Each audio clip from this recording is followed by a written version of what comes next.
Spain claimed a 1-0 extra-time victory over Argentina today to win the World Cup. The celebrations continue at New York, New Jersey Stadium. Spain are champions for the second time, Argentina falling short in their quest to become the first repeat winners since 1962. Lovely moment that. Let's take a look at the scene, shall we, once again. Oh, wow, in Madrid. Look at that coming up, by the way. After the trophy ceremony, we are going to take you to Nashville for IndyCar racing, the Borchetta Bourbon Music City Grand Prix. That is coming up next on Fox. But plenty more to bring you from New York, New Jersey. As we welcome you back inside the stadium, we're getting ready for the presentation, of course, of the World Cup, but of all the other trophies as well, the Golden Glove, the Golden Boot, the Golden Ball. There are quite a few of them. Thierry, Zlatan and Alexi. Alexi, when you look at the World Cup run now for Spain, since the beginning of this tournament to now, does it look like a very nice, steady trajectory?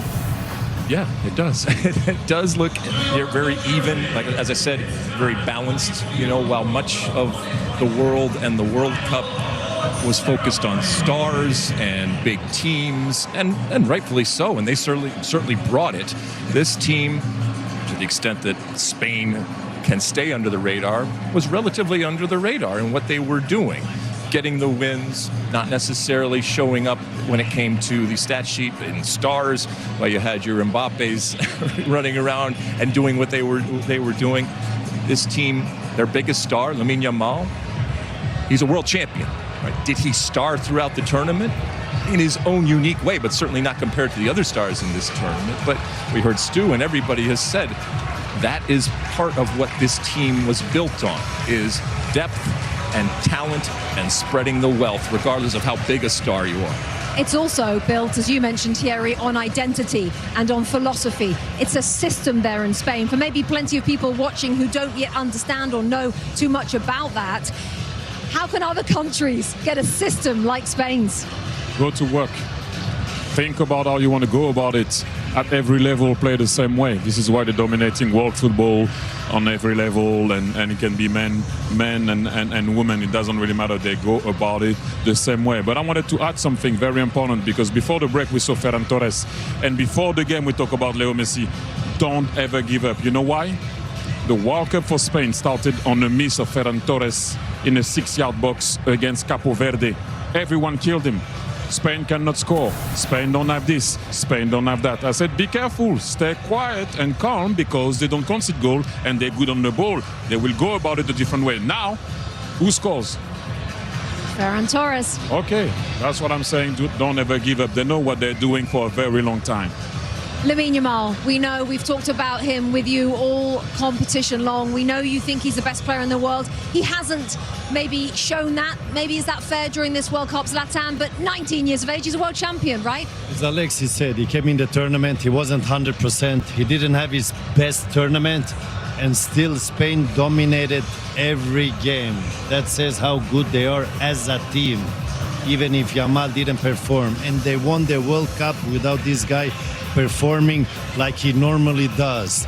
So that says how good Spain is. Because when they start to play and when they start to do those passes, they take your spirit away. They take your hope away. And then I know as a player, when I used to play, if I don't touch the ball, if I have opposite opponent that always keep the ball, I get crazy, I lose patience. And you just want to run after them and you start kicking. That is what they did with every team in this tournament. And in the end, they're the best nation in the world. They did it against some very good competition. I mean, that game against France was almost their coming out party for people that maybe hadn't been paying attention to what Spain was doing. Again, it's difficult, given how good they are, to ignore them, but relative to other teams, what they did was just complete decimation. And I know Thierry, as much of as a Frenchman he is, he recognizes that and admits that. And for a lot of people, are like, wow, this is something special. And then they continued on here again with the patience, understanding it's difficult to break down teams, and sometimes it takes time, but they believed that it was going to come. Maybe it's going to come in the middle, maybe it's going to come in at the end, maybe it's going to come late. Can I play the host? Yeah. What would you prefer? Play well, score a lot of goals, or stop a lot of goals, or win the World Cup? Listen, the goals come and go. But these are world champions. That's for the rest of what their I'm saying. life and for history. So winning the World Cup. What about you, big man? I mean, it's not important how you win. It's about winning. But they won it in their way, which makes it even more beautiful. But the main point is, you'd rather win the World Cup than scoring maybe 10 to 8 to 9 goals. I'd rather win the World Cup personally. And Every day of the week. It's the best defense also in the tournament. Yes. So it's not only about the best attack. It's the best attack normally is the best They defense. defend high. You don't have to defend your box. You can defend in every area of the field. They pick and choose to defend high, and it's the team that conceded the less goal and the less opportunities. Figure it out if you don't understand what I'm saying. As they say in Rebecca, football, wait. defense. Rebecca. Yes. Thierry was the host. Keep going. But where do we go now? We're going to go to an interview with the winning manager. So we're going to an interview with the winning manager, and if you don't believe me, you're going to see it right now. Luis de la Fuente, here we go. We are world champions. I am very proud, very happy for my players. I was telling your colleagues before that we closed a very important chapter. We've won in all the categories. We've grown together. We reached this stage today thanks to their talent, to their attitude, to their commitment, to their values, and to the huge footballing talent. And on top of that, this team has a long way to go. So we are already thinking what's coming next, what is coming up. Some thoughts there from Luis de la Fuente, and a key phrase, Alexi, in that interview: we have grown together. How important is that to try to build some sort of dynasty in football?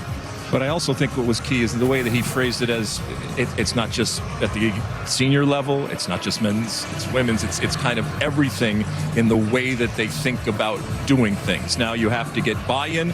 It's a very different type of culture. It has a history, it has an understanding, it has previous success that they can build on. But at some point, you have to say, this is the direction that we're going because this is who we are. And the players have to believe it, the coaches have to believe it, the fans have to believe it, but the proof is ultimately in the pudding, in the ultimate success. Sometimes it doesn't come immediately, and then you like, oh, we got to go in a different direction. But they believe in the direction that they were going, and now they're reaping the benefits of it. The team that De Fuente selected for this World Cup, not even one Real Madrid player. Correct. Not even one. That's the biggest club in the world. That says how strong this nation is with players. Yeah, certainly when he named the squad, and then I think during the course of the World Cup, Marc Cucurella is on his way. Yeah, but you're right. That's right. That's what I mean, Rebecca. Do your research. Quite literally did. Okay, no, I wanted to add something. Do I have time to add something? Quick. No, do you have a philosophy in place in the building and you go and get a coach that's going to fit that? Or you're going to go and get a coach that switches every time what he wants to bring to you? That's what you need to figure it out. Build something and then go and get someone that's going to fit what you have here. That's what they do. That's interesting. Yeah, very interesting. Let's hear from the goal scorer, because Ferran Torres, just a second substitute to score the winning goal in a World Cup final. Let's hear from him now. Ferran Torres, champion of the world. How does that sound? Honestly, I can't believe it. I just try to enjoy, but I don't know what's happening. Tell me about the moment that your beautiful left foot made the contact and the net bulged. Honestly, I didn't think too much. I just saw the ball coming to me, and I just shoot with the power of all the Spanish people. Eres campeón del mundo. Muchas gracias. Sí, enhorabuena, tío. Some words there from the goal scorer, the match winner, world champion Ferran Torres. Just a reminder, we will, of course, bring you the trophy lift. We're also waiting for the other awards as well. The likes of the Golden Boot, Kylian Mbappe has won that. The likes of the Golden Ball, Golden Glove as well for best goalkeeper at the tournament. Golden Ball is for best player. Let's talk about Argentina just real quick, because they brought a lot to this tournament, absolutely. Today, what did they bring? First off, let's keep some history. Back-to-back hasn't happened, and still hasn't happened since 58-62. So it's very, very difficult. History is against them. But this is still a wonderful team. Relative to this tournament, what they did, it's not all Messi, but it is a lot of Messi, and I think people are going to be talking about this team for a long time. But as we mentioned, time and time again, they went to that well. And it was a beautiful well, and it was a magic well, and it was one that not just Argentinian fans, but everybody kind of wanted to be a part of and wanted to see them still have something in it. Today they went to that well, and it was dry. But they did what they needed to do to at least compete, to even have a chance. And that's a credit to them. That's a credit to the mentality. But I think, just as France the other day will say they got beaten by a better team thoroughly, I think even though it lasted this long, Argentina will believe and understand that they got beaten by a better team today. 25 past midnight local time in Madrid, Spain. Nobody's going to bed tonight, I can assure you. Look at the scene in the Spanish capital, as for the first time in 16 years and for just the second time in their history, this Spain team, this Spain system, as we've been talking about, is bringing home the World Cup trophy. In terms of Argentina, I'd love to get a word, Thierry, from you both. I have to say, people need to understand what Argentina was about to do, and Spain stopped them. Copa America, World Cup, Copa America, and then the final of the World Cup. No one has ever done that before in their history. You can take any tournament, you can look at it. So if they did that, I said to Zlatan, I would have dropped the mic and just left. You need to realize what they just missed. And only Spain stopped them doing that. So all I can say about Argentina, listen, what you have done, we see the big man here, or little man like I call him, but you know what I mean by that when I say that. Look, well done Argentina, the grit, the desire. You did it with style before, but you never, ever gave up. And Lex said it, you played against a better team. So thank you, and thank you, Leo. Almost ready. Here we go for the awards. The World Cup is on its way out. 2010 FIFA World Cup winner with Spain.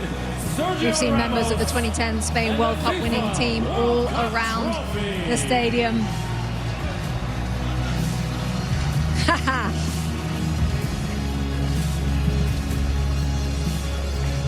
Sergio Ramos with a hug for Luis de la Fuente.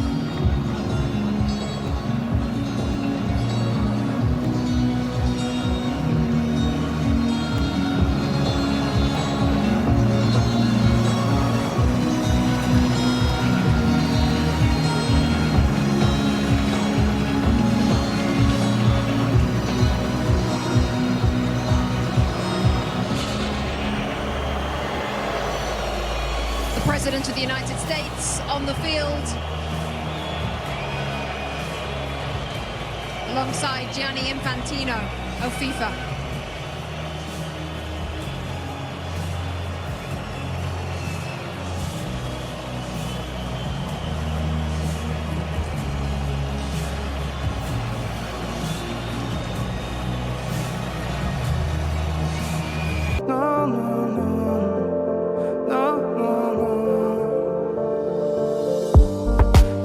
Забывай, мой потерянный рай, что в тебе таится малай. Но не забирай, пока небо сохранит тот май в ней, пока в небо еще сил набрать.